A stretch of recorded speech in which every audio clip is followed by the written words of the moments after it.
Hi there, Bill Hitchcock. Welcome to the program. It is Thursday, October 2nd, and we have a great fishing report to get out to you. Yes, we do. It's been blowing a gale along the coast of North Carolina like we knew it would, and we forecasted compliments of the storms, but fishing has occurred, and believe it or not, this is what's so wild. We have got a fantastic big drum report to get out to you.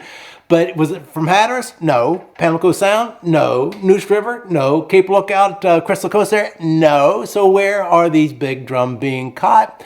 Well, I'll give you a clue where it's been calm. That's something to think about. But we're really going to feature today viewer submissions, viewer catches. What you guys sent in, we're going to show you. And it's scattered all up and down the coast of North Carolina. Viewers from up in the Hatteras and the Little Washington area all the way down to Sunset Beach. It is fantastic. Now, I made mention earlier that the winds are starting to subside today. It has been very stormy up in the northern Outer Banks, and matter of fact, there's some roads that are closed up there. There are ferries that aren't running, so please, if you have any plans going up and down the coast of North Carolina, please make sure that the road is open, the ferry is running, that whatever. So please, let's go on and make sure of that. Now, before we get going with the fishing report and viewer catches, well, let's take a look at the National Hurricane Center projections. There is another little system out there with a 20% chance of it turning tropical within the next 7 days.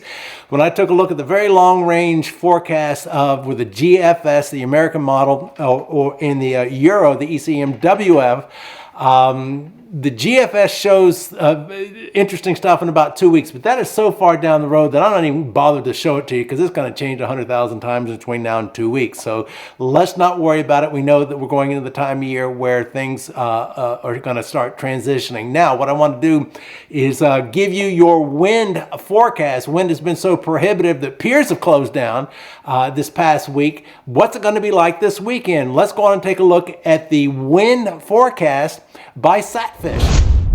All right, we're going to concentrate on the winds right now because this past week, as forecasted, has been extremely windy. We know what's happened to primarily how it's affected the Outer Banks. But before we get going, I'd like to thank Satfish, the satellite fishing technology people, for supplying us this invaluable information. Now let's dive on into it.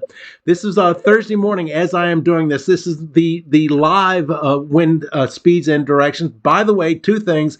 Up here in the top left corner, you'll see the wind speed and you'll see wind direction. Down here at the bottom, you'll see the day timeline that we're going to trip on through.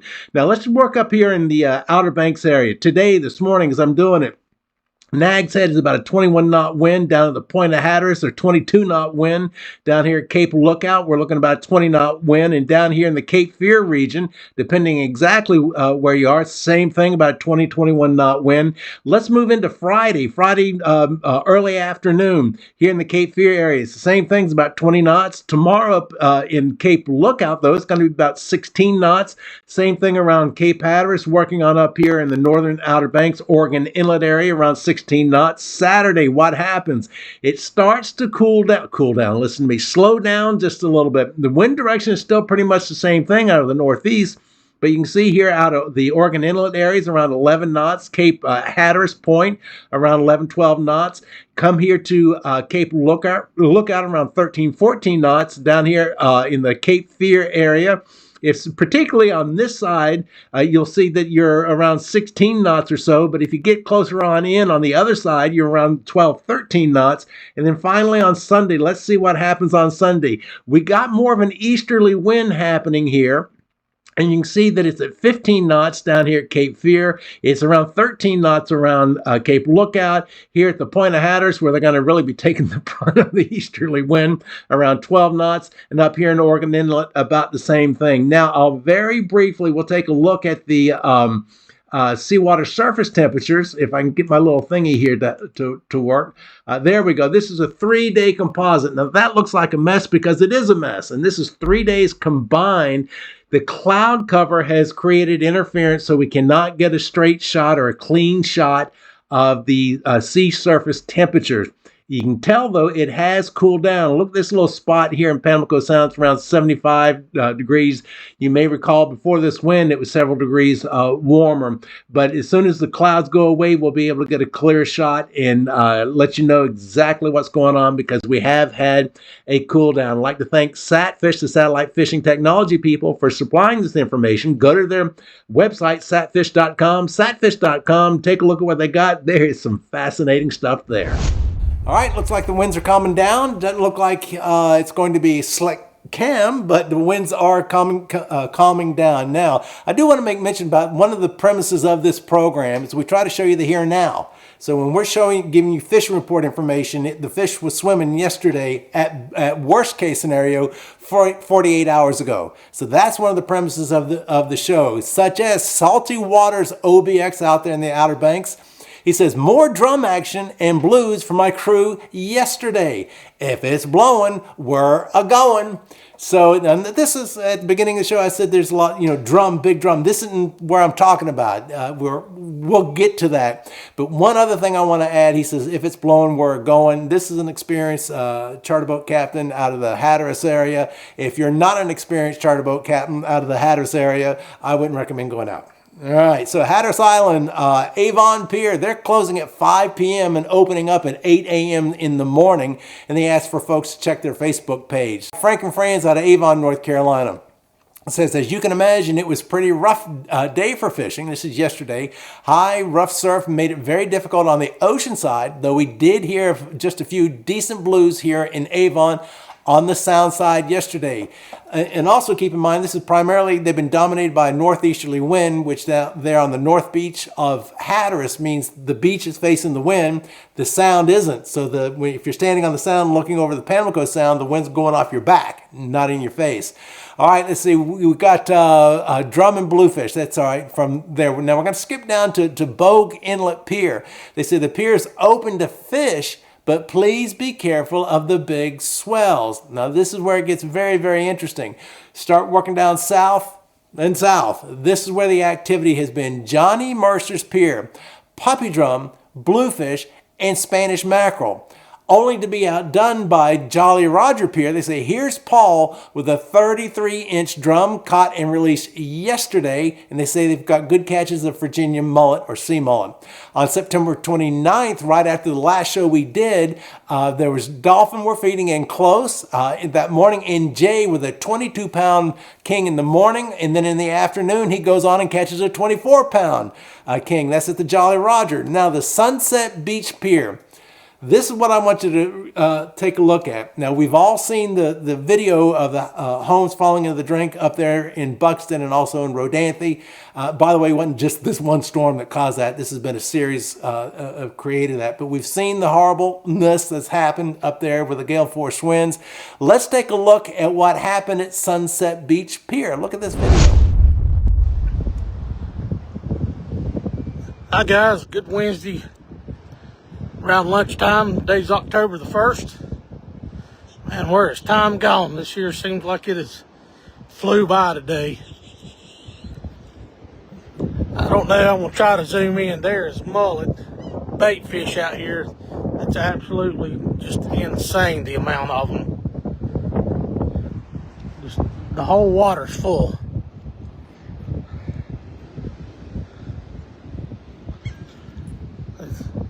People's catching some blues out of them, great trout.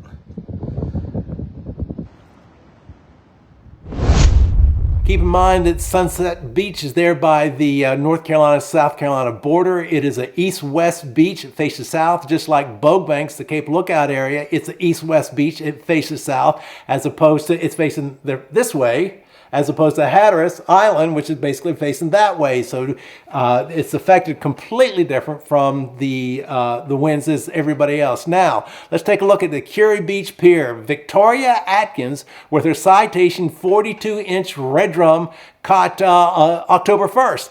Oak Island Pier, goodness gracious, it says, we are beating to our own drum. That's what they say, but that's where the big drum blitz has been. Now, I'm showing 2, 3, or 4 pictures, I don't know, but there's many more pictures to show from the Oak Island Pier with the drum. So that's congratulations to those guys with the drum fishing. And again, we showed you the calmer waters. We showed you the bait fish that are down there. And we're now showing you where the large drum have been. And there's really no reason why things should be changing up. Now, viewer submissions. Let's get on into it. Bill Popfinger.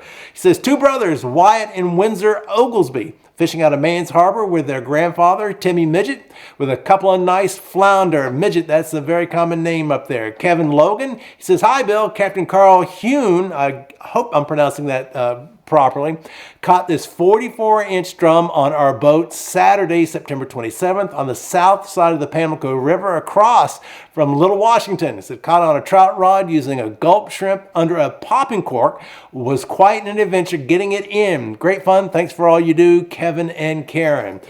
Carl Holt, he says, been following your reports for the last couple of months now. Just to pick from today, 30th of September, Sunset Beach, here we go again, 27 inches, 7 pounds, caught on simple Carolina rig, cut frozen mullet on 2/0 circle hook. Waves were around 7 to 8 feet. Okie dokie. Wind and up and rip current was cranking hard, but well worth the quick trip. Guy next to me caught a 30-inch red drum minutes before I caught mine. Nice to see the catches and reports. Carl Holt. Thank you, Carl. Appreciate that. Don't go out in 7 to 8 foot seas. Yeah. All right. What do we got here?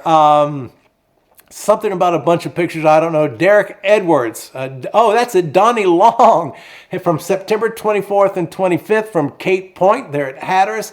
He didn't say anything, just sent me a bunch of pictures. So here's a bunch of pictures by Donnie Long from Cape Point a couple, 3 days ago. Thank you, Donnie, for sending those things in. All right. Derek Edwards. He says, Hope Bowman catching her first albie. She said, Hope did a fantastic job fighting this fish and getting it boated. Albies have been feeding in the turning basin for over 2 weeks. That's the Morehead City turning basin. If you're crossing the high-rise bridge going from Morehead City to Radio Island, look south, look to your right, and that's the turning basin, and that's where the albacores have been, as he says, for the past couple of weeks. Let's see, and have a very finicky bite as they feed on snot bait. I don't know what snot bait is, but they're feeding on them, so go what? I got to watch my language. So thank you very much for the information, Derek. Let's see. Small fish picture. Oh, yes. Dan Woodward. Do you remember, I don't know, a week ago, 2 weeks ago, somebody sent in a fishing report and they sent in a picture of a black sea bass, which is only about 2 inches long. And he said, I dare anybody to catch something smaller than that and send the pictures in. Well, someone did, and now it looks like Dan Woodward did as well. He's from Belhaven, North Carolina, fishing the Pungo Creek, Pungo River area. He says, this is a spot, although it looks like a pinfish to me, that I caught on this mirror lure, which was probably not even half the size of the mirror lure. I was totally shocked to see such a small fish bite, such a large bait. Dan, thank you very much. And people, I'm loving this. Keep sending in your small fish pictures. Or anything weird. I really enjoy this type of thing because you got to have fun fishing. It's called recreational fishing, so let's have fun doing it. Paul Marlowe, he says, hey, Bill, love the show. Keep up the good work. Caught and released this nice flat boy in the Shallot River on live finger mullet. Paul, you're a man after my heart. That's my kind of fishing. So congratulations. Dan Krumnock, oh boy. Krumnocker, I hope I pronounced that right, says, hey, Bill, I live in Buxton, and we're doing a little late-season flounder fishing on Hatteras, and a buddy of mine found this guy washed up on the beach. Can you please identify this fish? Let's put it on up there. I'm sure it's up there by now. What do you think this fish is? World? YouTube world? Fish world? Ding, ding, ding, ding, ding, ding, ding. It's an Atlantic look-down fish. It's a look-down fish. Yep, that's what it is. I love this too, and I want more of these types of things. This is a viewer question from Michael K. He says, hi, Bill, I recently moved down here from up north, and I'm looking for some fishing spots to fish out of with my 20-foot boat. I'd like to find the closest and safest public or private boat ramp so my son and I can catch some fish. He freshwater and saltwater fishes. He says, I'm in Vanceboro. Where do you suggest? Send it on in. Let me know. I went on and sent them a link to the wildlife boat ramps. They got a map all up and down the coastal North Carolina where all the boat ramps are. I sent that to them. So if you got any suggestions where a gentleman can take his son out fishing for both fresh and saltwater fishing in the Vanceboro area, let me know. Email me, billhitchcock@mail.com, billhitchcock@mail.com. Send me your pictures and videos of you catching fish. Or really just about anything saltwater related. Show us your lures, show us your bait, show us how you rig things, show us how you tie knots, show us how you throw a cast net. Doesn't matter if you're a charter boat captain, it doesn't matter if you're a pier, a bait and tackle shop, an experienced fisherman, a brand new fisherman. Take pictures, take videos, ask us questions. This program is here for you.